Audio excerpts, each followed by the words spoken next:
Hi guys, it's your girl Life with the Roberts. I want to tell you thank you for commenting, tell you thank you for liking and subscribing. So guys, this is my second video in 2025. So I want to say happy new year for my new subscribers or to my returning subscriber if you didn't watch the first video. And also I want to say thank you guys for us getting to 1,000 subscribers. Yay, the channel is growing, guys. I am super excited. I want to say thank you.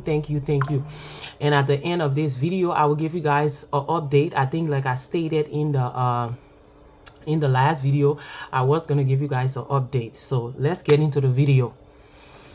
So if you're here today, I decided to talk about a story, something that happened to me and my family when we were back home in Liberia last year, 2024.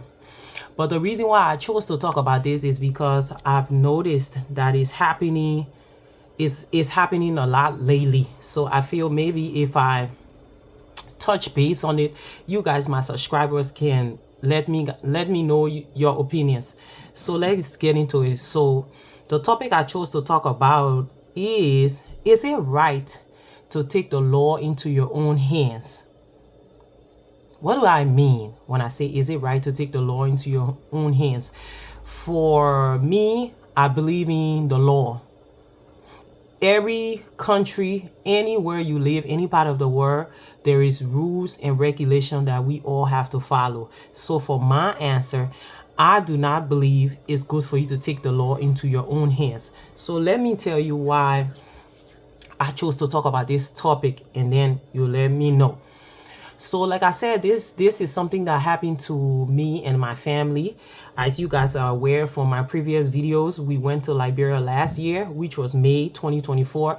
And if you see me looking down, guys, to tell you guys how I sincerely take pride and effort into what I do as a YouTuber. Every time you see me coming to talk to you guys, I literally write and drive everything down. So this is just not something that I'm just taking off of my head. I write what I'm going to talk about, my stories, my quick key points and everything. So kudos to me, you know. So this story happened May 2024. I can't quite remember the date, but it was about 4 a.m. in the morning. Location, Upper Caldwell, Louisiana, Monrovia, Liberia. So guys, like I said, it's 4 a.m. in the morning, and we took our at that time he was 2, our 2 years old with us. So the baby was crying. So I knocked on my husband. I'm like, I'm not going downstairs to make his food, because guys, our room is on the 3rd floor, and then we have the 2nd floor and the 1st floor. So I told him, I said, I'm not climbing down those stairs to go and make the baby food. So he's like, okay, I'll go downstairs to make it. So he got up from the bed. I'm still in the room with the baby. So he went downstairs to make the food. And while going downstairs, I hear this shouting. So to me, like I said, I'm in the room. I can't see what happened to him. I assume he probably fell down the stairs, because if you watch my previous videos, you will see how our stairs look. So I'm like, what happened? So I come running out the room now with the baby on me, and he's like, oh, I just seen somebody trying to open the window. I'm like, what? How can that be? Because we have, if you watch your subscribers of mine, or if you haven't watched, if you watch the video, you will see how the compound look. Because in the compound we also have boys quarters. That's where our other family stays. And like I said, when I was there, if you seen the previous videos, you knew that we had a lot of people in the house. So I said, how come? Because there is 4 guys outside in the boys' quarter. To top it off, we have 2 securities outside the fence. So how come somebody will be trying to open up the window? So while he's there telling me, he's like, I just seen the guy, he's wearing orange. So he ran to the side door, and I came through the back door. I knocked on the boys' quarter door. By this time, the door wasn't even locked. They were laying down there, but the door is half open. And I said, you guys are here sleeping and somebody's trying to open the window. Everybody jumped up. They were like, what? What? I said, yeah, somebody just tried to come in the fence. So me, my husband, the baby, 4 of them, we all ran outside the fence. When we ran outside the fence, by that time we were like, somebody just tried to come in the fence. And then other neighbors heard us talking or saying that. So they came around, and this is Liberia. So by that time, once there is little noise, people will try to gather all around. So when the neighbors come around, we're explaining to them that, somebody just tried to open up our window or came into our fence. And by this time, the street is empty. All you can hear is just, you can't hear nothing. So there's another guy that stays not too far from our fence. He's like a close family member to us. He come around, he's like, oh yeah, I seen 3 guys, but they was up there on the porch, but I just assumed that it was the guys that I hear in the fence. I'm like, ready? He's like, yeah. I said, no, everybody's in there sleeping. So by this time, the 4 guys that are in the fence with us, they're running helter-skelter. Some are running to the left, some are running to the right, some are running to this. And then the other guy come outside and say, oh, I realized 2 phones are missing. I'm like, what?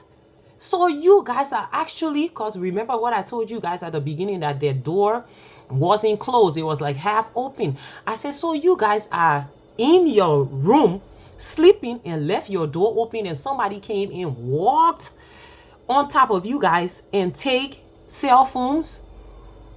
So they're running all around. And then we're like, then neighbors are like, but don't you guys have security? Don't you guys have security? And I'm like, yeah, where is the security? So we're all around looking for the security. Guys, guess what? Oh my God. Our house is like this, and there is another store like this, and in the middle is the road.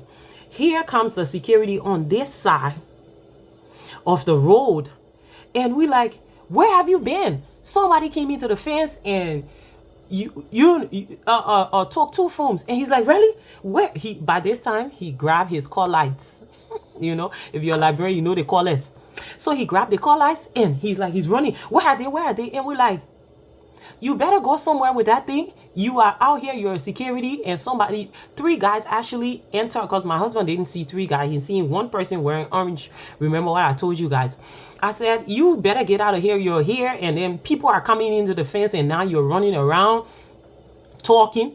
So like I said, everybody's running around, and we like, good thing they didn't come in, because it would have been hard for them to come in, because from the outside of our building you'll see the windows and you see the glass, but what you don't actually know, we do have iron bars inside, so it's difficult for you to, even if you break the window, you still can't get into the house.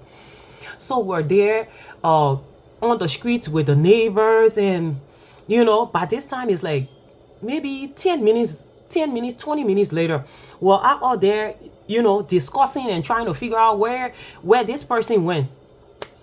While we're there discussing that, we seen a guy coming. He's coming in, he have on orange. Does that ring a bell? Remember I told you I didn't see the person, but my husband said the person that tried to open up the window had on what? Orange. So this guy is coming down the road only by himself. We're like about 25 people standing up in the group explaining what happened. He's coming from the other side of the road and just walking calmly, blowing his whistle. And he's wearing orange. So my husband said, that guy looked familiar. So by that time, he has walked past us. Imagine you see this whole commercial going on. There is people talking, arguing. It's only you at about 4. By this time, it's maybe 4:20, 4:45 in the morning. And you didn't stop to ask what's happening here.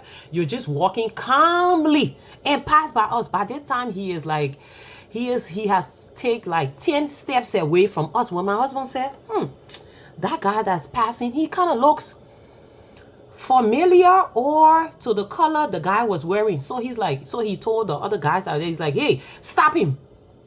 So they ran few blocks and got him and brought him to where we were standing.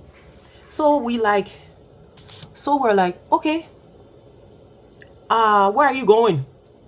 He's like, I'm going to work. And we like, you're going to work? It's 4 something in the morning. You're the only person on the street. Which work are you going to? He's like, oh, I'm going to, it's a water factory, but I can't remember the name. So he called the water factory. We like, at 4 something in the morning, don't you think it's very dangerous for your want to be on the street and said you're going to work? He's like, oh, I normally do this every time. We said, what? You normally do what every time? At 4 something in the morning, your want is on the street. Where do you live? He's like, oh, I live Samukatan. We said, who can vouch for you that you are going to work? He's like, oh, if we get to the water factory, you can ask the people. By this time, there is some other, I mean, you know, we are from the States. So it's like me, my husband, and my mother-in-law versus the other people that are in Liberia. By this time, they're like, oh, let's beat him. Let's do this. Let's do that. We said, no, let's ask him questions. So my husband like, you was the one I seen up there that tried to open up the window. Oh no, I wasn't the one. My husband said, no, it was you. I recognize your face. This is the same orange. I recognize your face. It was you. He's like, oh no, it wasn't me. It wasn't me. We're like, but what are you doing in this area? You are not coming with no bike. You're not using no car. You're not using no keke. Nothing. You're just randomly walking down the street. Only your one, and you know it's very dangerous. He's like, oh, it's not me, oh. It's not me, oh. I'm going to work. So my husband's left there and say, oh, but some guys came here in my fence, and I didn't see the guy, but this guy said that there was 3 of them that came in the fence. Guess what he said? He said, oh yeah. I've seen 2 guys on the motorbike to Samukatan with collars. They passed by me and I was walking coming here. We said, what? He said, yeah, I seen 2 guys on a bike with collars, exactly what you are describing, and they passed by me coming here. We said, how long ago? He's like, not long ago. Mind you, anybody that know Morovia from Upper Caldwell, Louisiana to Samukatan, that place he's talking about, is if you walking, it will almost take you maybe 30 minutes. Maybe if you're on bike, you'll go faster. But this guy is trying to tell us that he walked from Samukatan to Upper Caldwell and seeing the guys, and just within that time, we like, no, that's not right. That's not right. If you see them, you did not see them at Upper Caldwell. Probably all of you guys was together. That's why. So you didn't see them at Upper Caldwell. The time frame don't add up. So we're there telling him, you better talk the truth, because if you don't talk the truth, these guys here, the other guys, they want to, by that time, they want to bust his head with wood. They want to do anything to him. We say, no. Let us ask questions. Where they're telling them no. So he's like, yeah, you know, I'm going to work. I said, if you are in the code of law and you are answering questions like this, you're making yourself to look guilty. You are making yourself to look guilty. So you have to be upfront with us to really tell us what happened. So no, I don't know anything about getting you guys fence. So I'm just walking, going to work. So my husband said, call. Since you say you work at that factory, call people. Since you say the factory is open and you normally go there every time and they're expecting you, call somebody who can vouch for you. So we gave him a phone. He called 1 or 2 person. They answer, and he told them, oh, you come, oh, the people holding me, oh, they say I rogue, or I do that one. We say no. We saw somebody. There is a possibility you're wearing the same color. But the story that you are explaining, how you know those 2 guys that were on bike that you saw to Samukatan coming from our house. So you have to verify that you are working to that factory, or people know you not to be a rogue or not to be a criminal. So we're there. It's by that time we see a police car coming. We're like, great, thank God now, you know, because this is 4 something in the morning. So the police guy come, he stopped in the car. I think he's one of those high-ranking officials. So he's like, what's happening? So we explain to him. Now, another thing, you would think that because he would think that we would want to take the law into our own hands. So you would think that he would say, oh, but you're like here in a police car and go to the depot, or you're like go. When we explain to him, you know, you see, you're interrogating man, asking questions, and then, you know, in anything you can figure out what to do. If you figure out what to do, you can bring him to the police depot.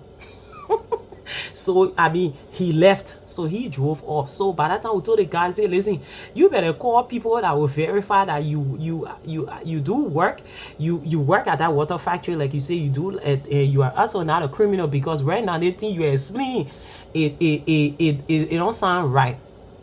So he called this guy, he called two other guys. They took, by the time I'm going to fast something in the morning, we standing outside with the other people. He called the other guys, two guys, then came. One of them say he the boss man, and the other one say they work together. So they said, oh yeah, he worked at the factory. We said, but do he normally walk to work this time? Then they say no.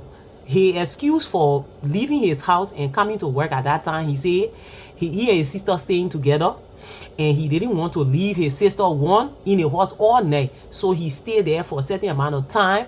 Then when he noticed that it was almost day about to break, that's when he decided to leave the sister now and decided to walk to come to work at 4 something in the morning, where only criminals are outside that time.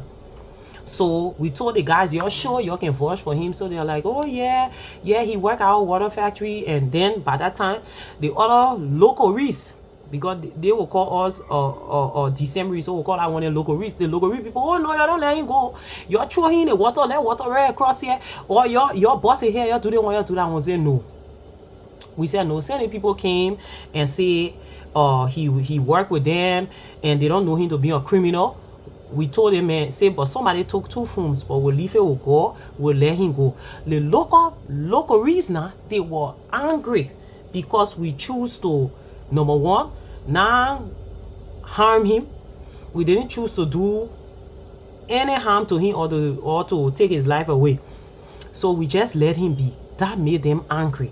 That is the reason why I brought this topic to you guys. Is it okay to take the law into our own hands? Because I noticed a few days, there is another case that happened to 540 community. 540 community, they took the law into their own hands and did harm to that person. The person is no more. You know, I can see that YouTube now, you can see the person is no more. So I think we all can learn from this story. If you catch somebody and you think they're criminal and they this, they that, even if you catch them in the act, my people, let us take them to the police station.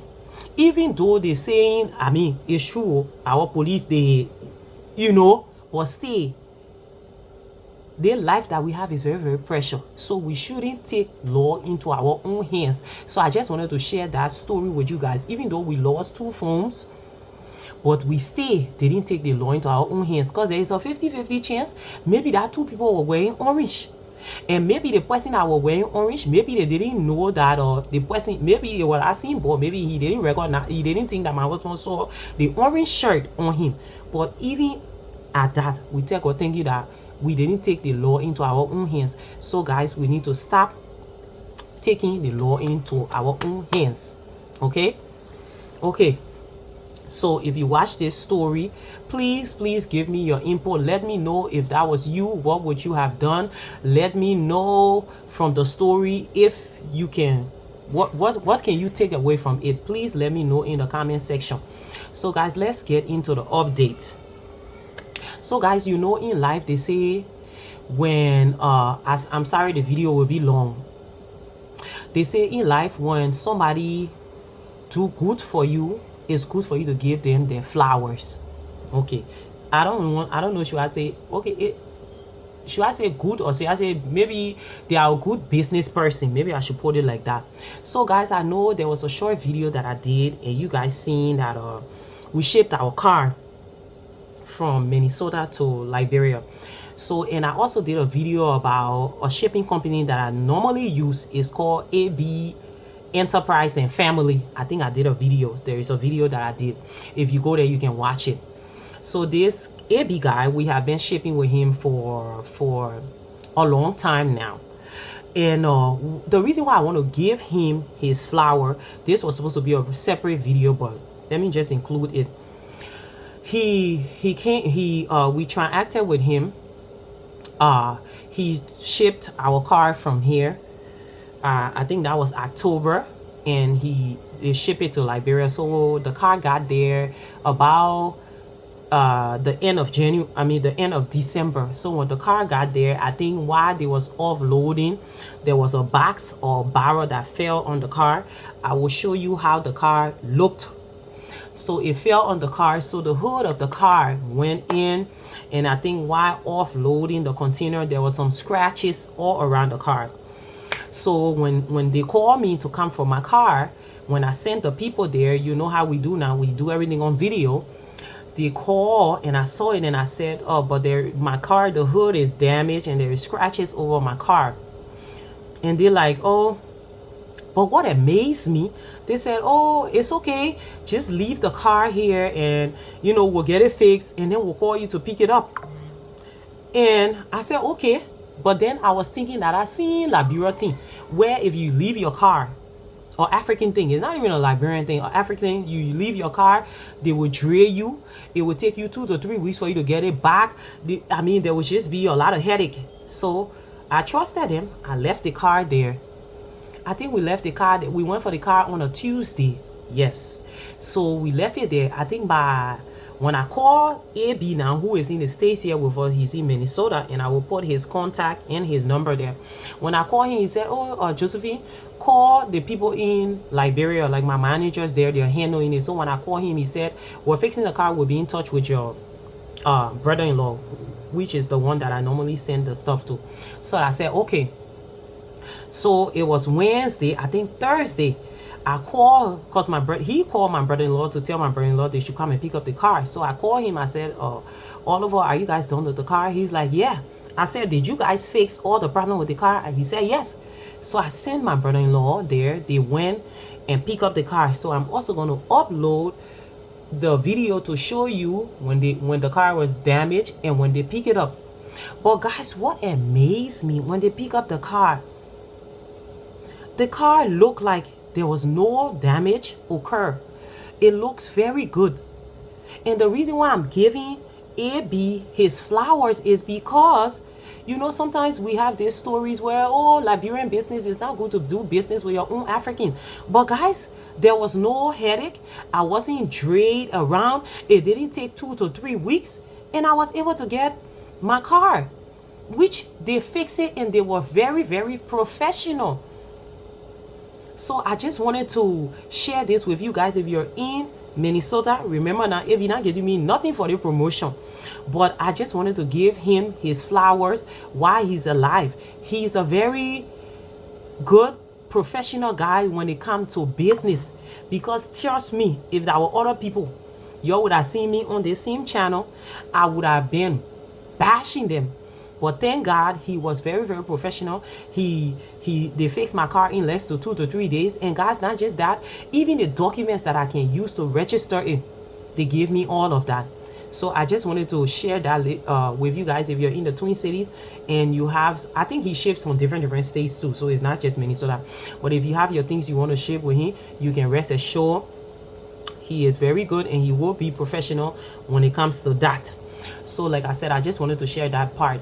I don't want to make this video too long.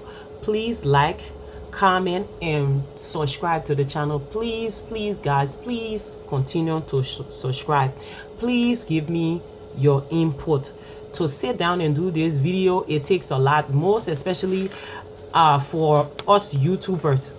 Like I told you guys, every topic I want to do, I always sit and write it down and think about what I want to talk to you guys about. Even up to now, I have so many other topics to talk to you guys about. So it will help me when you guys comment.